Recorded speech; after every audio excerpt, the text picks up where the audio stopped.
I delight in surprises, not the kind that startle with fear, but the kind that stir your heart with awe.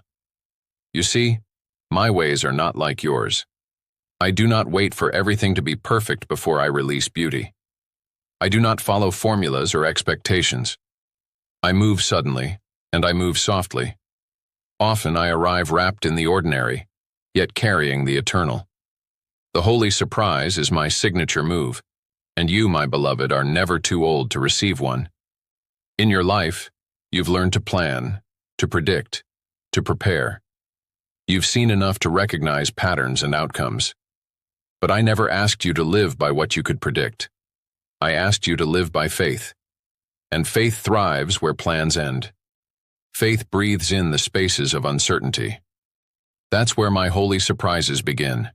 In the silent moments, in the overlooked places, in the rooms where you sit alone and wonder if anything sacred still waits for you.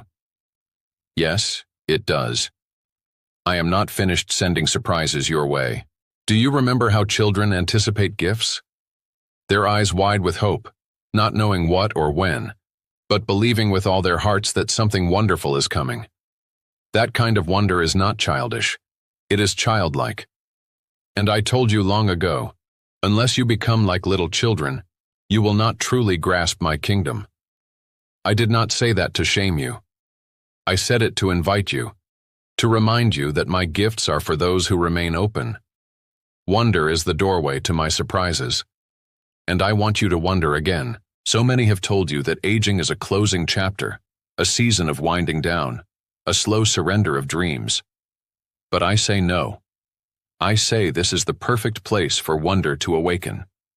Your eyes may be older, but they can still sparkle. Your hands may be slower, but they can still receive. I have surprises reserved for you that you could never have imagined in your younger years. They are not leftovers. They are treasures I have saved for now. And when they come, they will be holy. Because they will not be earned or expected. They will simply be given. You see, I love to catch you by surprise, not because I delight in your confusion, but because I love the joy that follows the unexpected. I love the tears that fall when you realize I heard you all along. I love the way your heart leaps when something long forgotten is suddenly made new. That's how I work. That's how I move. And you have not missed your moment. If anything, you are standing right on the edge of one now. There are things I've planted in your life that took decades to grow. And now, in this season of stillness and surrender, they are ready to bloom. You may think it's too late, but I specialize in moments that look too late to man and perfectly on time to heaven. I have holy surprises wrapped in what looks like disappointment. I have divine gifts hidden inside ordinary days. That visit from an old friend, that shift in your body, that random letter, that whisper in the night. Do not dismiss any of it. I move in every detail. You may wonder why I choose to surprise you now after so many quiet years. But you must understand, this is not random. This is redemption. This is restoration. I am a God who restores what was lost, who renews what was tired, who revives what looked forgotten. I give beauty for ashes not only once but over and over again. I do not run out of surprises, and I do not run out of time. I choose the moment, and I wrap my love in it. Sometimes with a loud trumpet, sometimes with a gentle breeze. And my surprises don't just come in the form of answered prayers. Sometimes they come as a deep peace that replaces fear. Sometimes they come as a moment of clarity that changes everything. Sometimes they come as strength that rises unexpectedly when you thought you had nothing left. These are the holy surprises I give. Not just things, but revelations. Not just miracles, but moments of me. You don't need to be prepared for what's coming. You simply need to be open. Let go of the need to understand. Release the burden of trying to make sense of everything. My best work often comes when no one is looking for it. Remember the tomb? They thought it was over. They thought death had won. But in the silence of the third day, I surprised the world with life. I raised hope when hope was buried. That's what I do. And I am still doing it, now, in your life. So today, I ask you to lift your eyes again. Look not with weariness, but with wonder. Expect not what you've seen before, but what I have yet to show.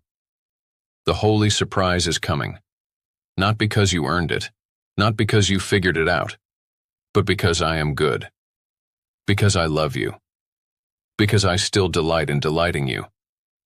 Your heart is still soft enough to feel joy. Your soul is still strong enough to carry blessing.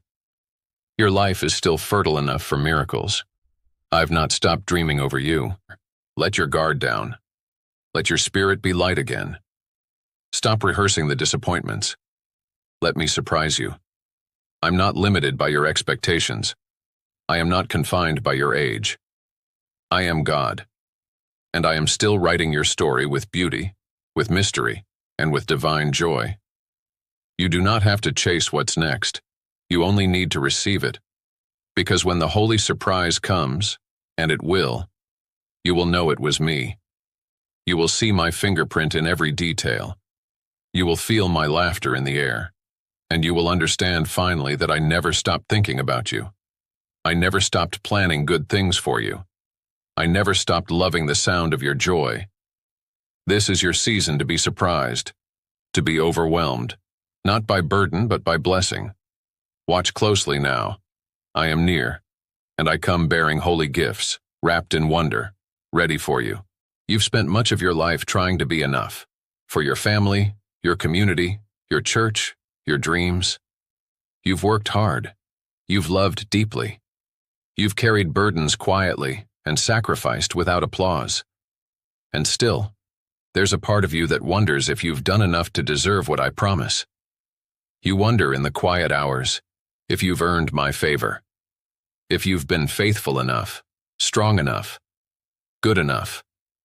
But today, I want you to hear me clearly. My grace was never about your earning. It has always been about my heart. You do not have to earn what I freely give. You see, I am not keeping score the way you imagine. I do not stand over your life with a tally book, weighing your wins against your losses. I do not withdraw my love when you stumble, nor do I increase it when you perform well. My grace is not a wage.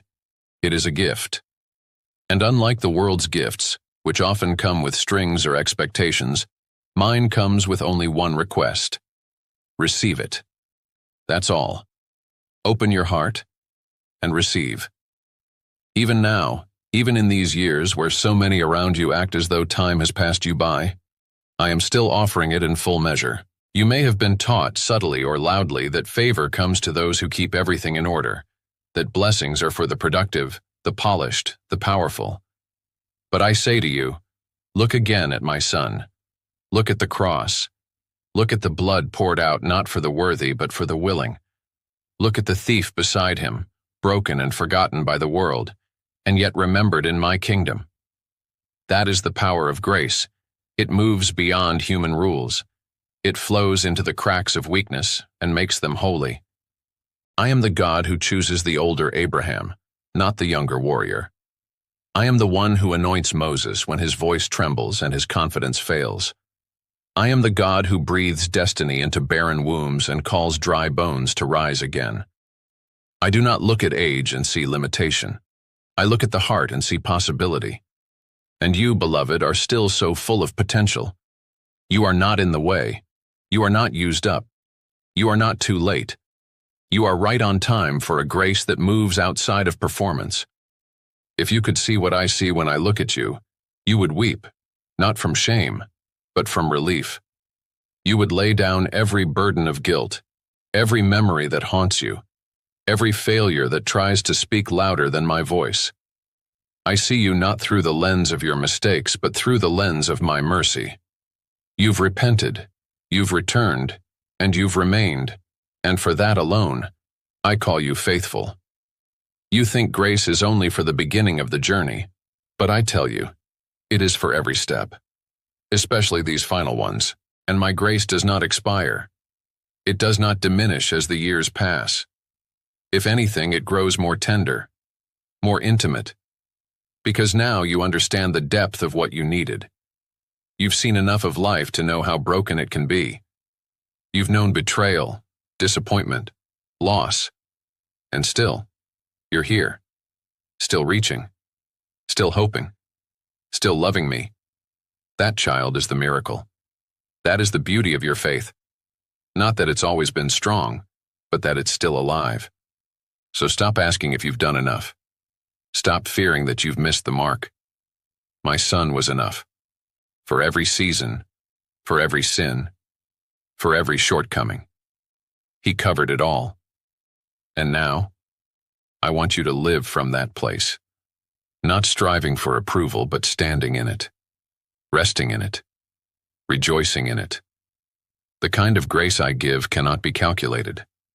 It can only be marveled at. When others around you speak of retirement, of stepping aside, of fading away, I speak of rising up.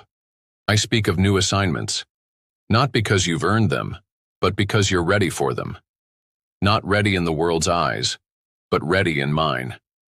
Your wisdom, your patience, your scars, these are the qualifications heaven honors. These are the signs that you are a vessel for my next movement, and my grace will carry you into it. Do not be surprised if I awaken something fresh in you, an idea, a dream, a calling you thought had long passed. Do not resist it. Embrace it. Because this is the season where grace flows without boundaries. I am not limited by your age, your energy, or your past. I am limitless. And because you are mine, you now walk in that same freedom. Grace is your inheritance. You do not have to climb for it. You only need to receive it with open hands and an expectant heart. Let others chase after approval. Let them strive and sweat to secure what they think they need. You, child, have found the secret. You have found me, and I am enough. I have always been enough, for your youth, for your middle years, and now for these precious days ahead. Every breath you take is a reminder. You are loved not because of what you do, but because of who I am, and I am the God of unending grace. So lift your head. Open your hands. Let go of the shame, the striving, the self-doubt. Let my grace flood every corner of your being. Walk forward, not in fear, but in fullness. For what I have begun in you, I will complete. Not because you earned it, but because I promised. And I never break my promises. This is your season to rest in me, to walk in me, to rejoice in me. The race is not over, but the striving is. From now on, you run with grace, not with weight, but with wonder. And my grace, dear one, will carry you home. You have walked many roads, child. Some paved with joy, others littered with sorrow.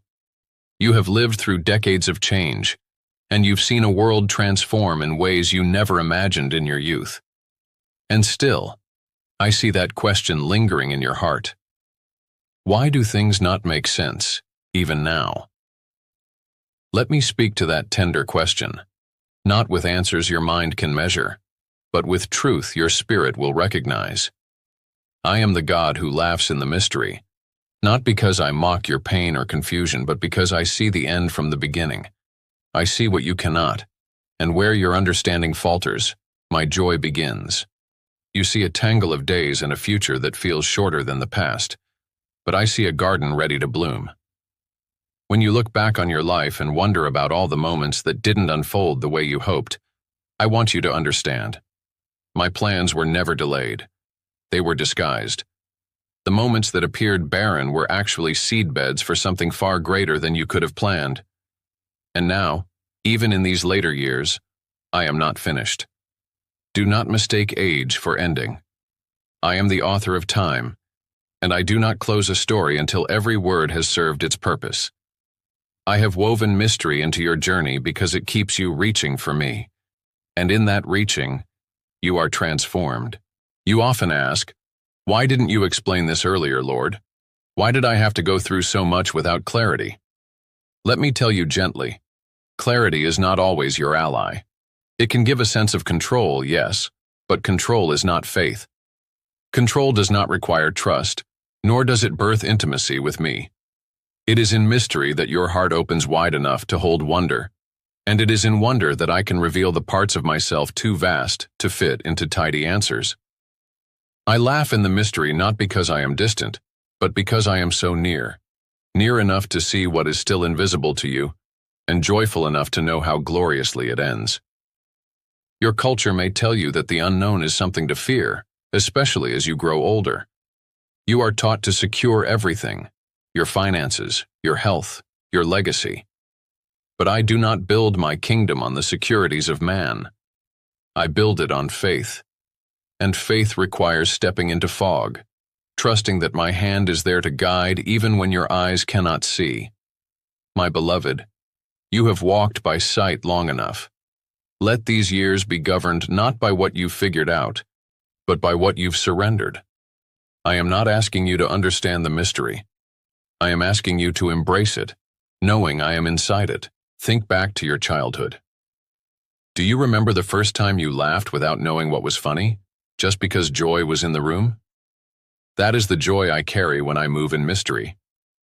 I laugh not at your struggle, but at the smallness of what you think is impossible. I laugh because what frightens you does not frighten me. I see your questions, your doubts, your sleepless nights, and yet I do not panic. I rejoice because I know what is just beyond the veil. I know how close your breakthrough is. I know how powerful your next season will be. Yes, even now, especially now, the world may whisper that your best years are behind you, but I tell you, child, I reserve my sweetest wine for last. Mystery is my way of inviting you into wonder, and wonder is not childish. It is childlike. It is pure, trusting, and open. When you approach me with wonder instead of worry, you align with heaven's rhythm. You become ready to receive. Do not ask me to remove the mystery just yet. Ask me to meet you in it. For it is there, in the shadowy places, that my light breaks through most brilliantly. There have been moments when you cried out, "Where are you, God?" And though you didn't feel me, I was closer than breath. I never departed. I was simply rearranging the landscape of your life in ways your senses could not detect. I hide not to frustrate you, but to form you. When you seek me, you are changed. And that, beloved, is my greatest work. Your transformation matters more than your comprehension. What you cannot calculate, I am already cultivating. What you cannot name, I have already written in my book of purpose for you. Even now I whisper to you, stay with me in the mystery. Let me be your certainty in uncertain times. I am not confused by your questions. I welcome them. I simply invite you to let those questions lead you to me, not away. I am the God of answers, yes, but more importantly, I am the God of presence. I do not only speak in revelations, I speak in stillness, in breath, in the hush that follows a long night. And when you wake tomorrow, unsure of what lies ahead, remember that I am already there, preparing mercy for that day. So don't shrink back from what you don't understand. Don't believe the lie that it's too late for new things. You are not forgotten. You are not past your prime. You are right on time for what I'm doing now. Heaven is moving for you, not in response to your control, but in response to your surrender. That surrender is not weakness. It is worship. It is trust. And it is the doorway through which the miraculous enters. Watch for me now, not with anxious eyes, but with the eyes of a child who expects something wonderful. For I do not delight in explaining everything. I delight in revealing myself to those who still hope. And you, beloved, have hope. Even if it's quiet, even if it's fragile. Let that be enough. I will take that flicker and breathe upon it until it becomes a flame again. This is how I move. This is how I laugh. Not in mockery, but in joy, in certainty, in love that knows no confusion. The mystery, my dear one, is not the absence of me. It is the container of my next miracle. And you are standing right at the edge of it. You have felt it, haven't you? The strange stillness that falls over life like a blanket too heavy to remove. The days when nothing seems to change, when prayers echo back like whispers against a closed sky. In those moments, it's easy to believe that movement has stopped, that progress has halted, and that perhaps even I have stepped away. But listen closely, beloved. I am never still, even when your world is. I am the God who moves when nothing else does. I am the one who orchestrates heavenly shifts while earth lies silent. When you feel stuck, that is often the very hour when heaven is busy. You were raised in a world that told you success was seen, measurable, and loud. That progress must be visible to be real. But I do not follow the clocks or calendars of man. I do not perform on cue for a restless heart. I move in rhythms that are older than time itself. You look around and see silence. I look around and see structure being laid beneath the surface. You cry out for answers. I am already building the outcome. What you call a delay, I call divine precision. You see, when the earth stalls, when life halts, when the body slows, when relationships pause, and even when time itself feels suspended, I am not idle. I am active in realms your senses cannot reach. I move angels, I shift hearts, I realign circumstances, and I prepare miracles so precisely that no detail is left to chance. My movement is rarely noisy. It does not shout. It breathes. It breathes life into what looks dead. It breathes strength into the weary. It breathes purpose into long-forgotten places in your soul. In your later years, when your strength is not what it once was, and your influence seems quieter than before, you may think you have moved to the background of the story. But I have not moved you there. I have moved you deeper. This season of life is not about fading away. It is about leaning in. It is about intimacy, trust, and the sacred unfolding of what I've been preparing for a lifetime. And yes, sometimes that requires stillness on earth, so heaven can do what only heaven can do. Do not be alarmed when things slow down. Do not assume I have turned away. I am not bound by your pace. I am not limited by your energy.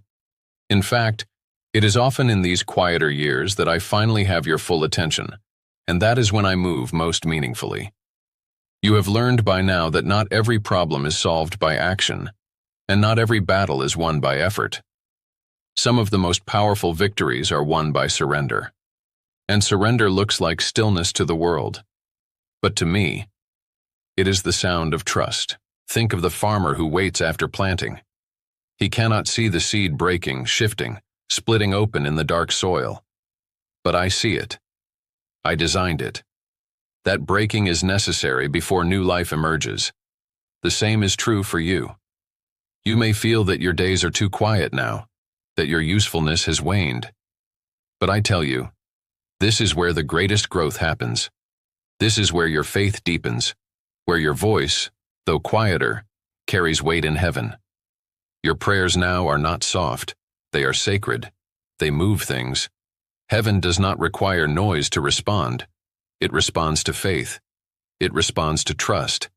It responds to hearts that say, even if I see nothing, I will believe you are working. You, my beloved elder, are not powerless in this waiting. You are positioned. You are watching over generations. Your prayers are shaping futures. Your endurance is teaching others how to hope in a God who is not in a hurry, but who is always on time. I know you have grown weary of waiting at times. I know you've wondered if certain promises have expired, or if some blessings were meant for others, not for you. But I am the keeper of every word I've ever spoken over you. I do not forget. I do not overlook, and I do not run out of time. My promises do not age, they ripen, and when they are ripe, they fall exactly into place, without your striving. All I ask is that you stay available. Stay expectant. Stay open, even when earth is quiet. You may not be running as fast as you once did. You may need more rest, more stillness, more solitude. But those things are not signs of decline. They are invitations into deeper communion. You are not being shelved. You are being sanctified. You are not being forgotten. You are being focused. The less distraction you carry, the more you can hear me. And in this stillness, I will tell you things that younger ears could not yet comprehend. I will show you what I've been doing all along, and I ask you now, Watch for me in the slow. Watch for me in the delay. Watch for me in the places that feel barren. That stillness is not punishment. It is preparation. It is the sacred pause before a divine unveiling. It is the resting place between chapters where the plot is being aligned perfectly. Do not rush this. Do not try to force movement when I have called you to stillness. Let me carry the weight. Let me prove to you once again that my ways are higher. I have not missed one moment of your journey. I have not missed one tear, one prayer, one long night of wondering. And every moment has been caught in my hand. Every longing has been heard. And now, in this still season, heaven is moving more than ever. You just haven't seen it yet. But you will. For I am not done. I am not distant. And I do my best work when the earth stalls, when man is quiet, and when the soul is open to trust again. Lean in, my beloved. Heaven is moving for you, even now.